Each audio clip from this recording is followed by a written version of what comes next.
Hello,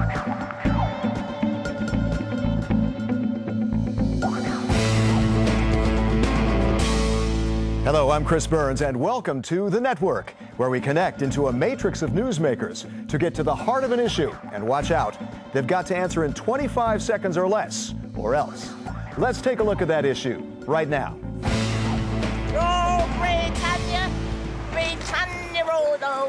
The UK-EU relationship has often been problematic, with a deeply eurosceptic London demanding its powers and its money back, rejecting the euro and fighting closer European integration. The UK has secured opt-out status on a number of issues, the latest for some 130 common policing and justice laws. The United Kingdom gets an annual rebate of several billion euros a year on its European Union contribution, secured by then Prime Minister Margaret Thatcher because the UK benefited little from EU agricultural subsidies. Now, Prime Minister David Cameron is threatening to veto the latest EU budget that's headed for an increase, while he's demanding a freeze, and the UK Parliament wants to cut it. Cameron backs a referendum on EU membership, his back to the wall by hardliners in his party who want an EU exit. How much is the world's seventh biggest economy hurting itself by seeking to further distance itself or even break away from its largest trading partner? Now, wired into this edition of The Network is, here from the European Parliament in Brussels, Sir Graham Watson, British MEP and President of the European Liberal Democrat and Reform Party. The UK's Lib Dem Deputy Prime Minister Nick Clegg warns that taking back powers from the EU would be catastrophic for Britain and could lead to its exit from the EU. Also here from the Parliament, Timothy Kirkhope, British Conservative MEP, who says the UK is right to opt out of certain EU legislation and focus instead on bilateral arrangements with EU member states. The Conservative Work and Pensions Secretary, Ian Duncan-Smith, says the UK would do just fine outside the EU. Thank you. And from the Euronews studio in Brussels, Pierre Defraigne, Executive Director of the Madariaga College of Europe Foundation. He held a number of positions at the European Commission and admits that there is a democracy gap at the EU. Let me pitch a question to all of you, starting with Graham.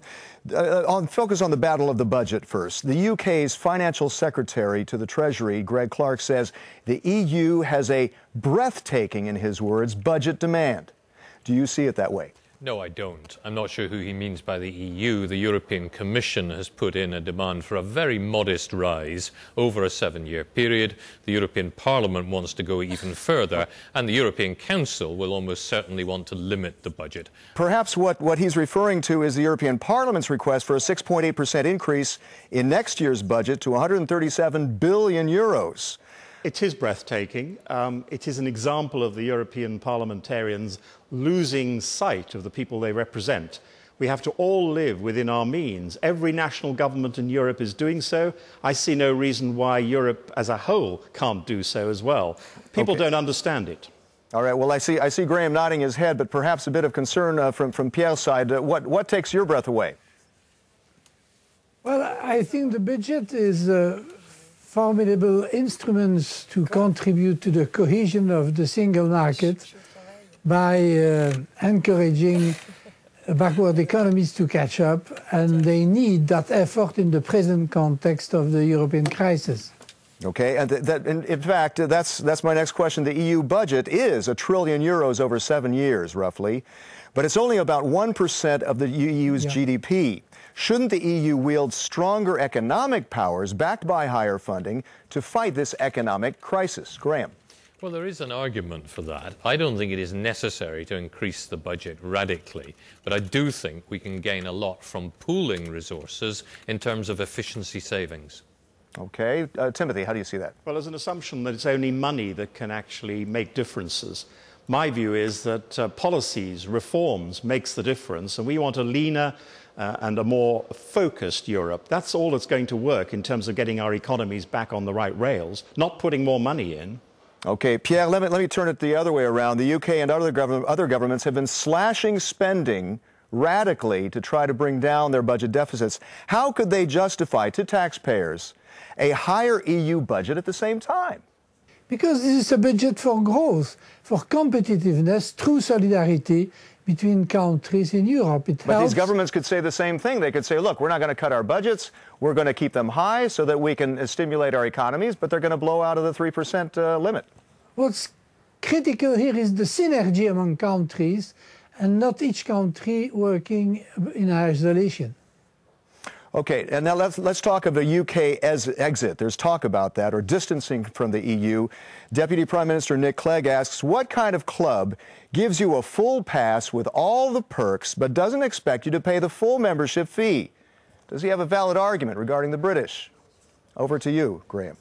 Well, I think he does have a valid argument. I think the idea that we can somehow pick and choose which parts of the European cooperation we engage in is a nonsense. We would not allow other countries to opt out of environmental regulations, for example, or opt out of bits of the single market, and they won't allow us to do it. Okay, Timothy, Mr. Coalition Partner, what do you say about that? Well, the leadership of my party, including myself, certainly don't want to leave the European Union, but we do want to change things. Okay, Pierre, isn't it better to stay in and maintain some kind of clout in the EU? There are others with loose EU ties, like Norway, for instance, but they have no power over EU legislation, yet they have to follow that legislation. Is this really, you think, what the UK wants or should have? It's obviously what the UK should do. It's to stay in, be more proactive, and take responsibility for the enlargement they pushed forward for 3 decades now. Okay, Graham, don't you think the UK should stay in completely and firmly and be a sort of a reformist force within the EU? I do. I think we should stay in completely and firmly. I'm not against taking part in new areas of cooperation, but I agree with Timothy Kirkup. The European Union needs reform in many areas, and the United Kingdom has been remarkably successful in pressing for that over the years. But let's carry on.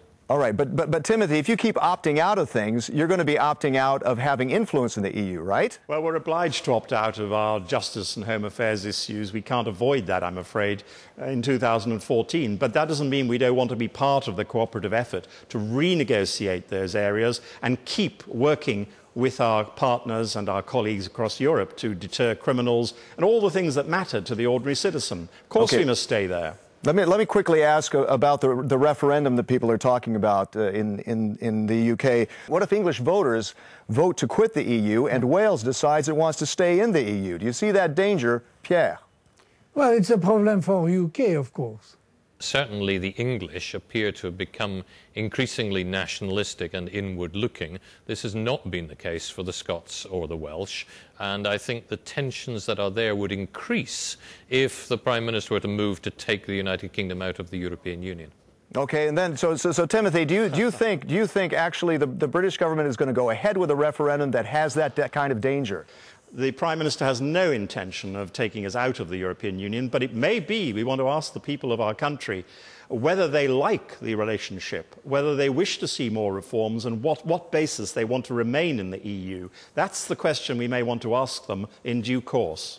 Okay, last question. MEP Daniel Cohn-Bendit is among a number of people saying the UK will eventually have to choose between EU membership or becoming the 51st state of the United States. Pierre?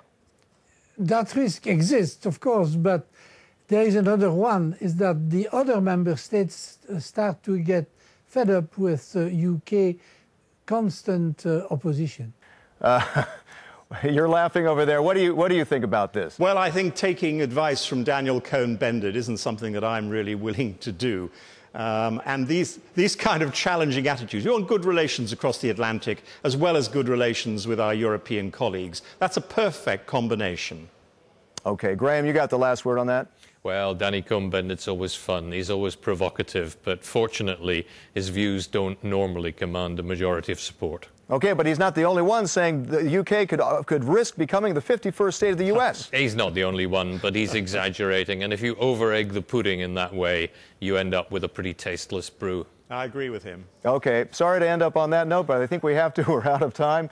Thanks to all of you for joining us on the show. I'd like to thank Sir Graham Watson, Timothy Kirkhope, and Pierre Dufresne. I'm Chris Burns, and until next time, thanks for connecting with The Network.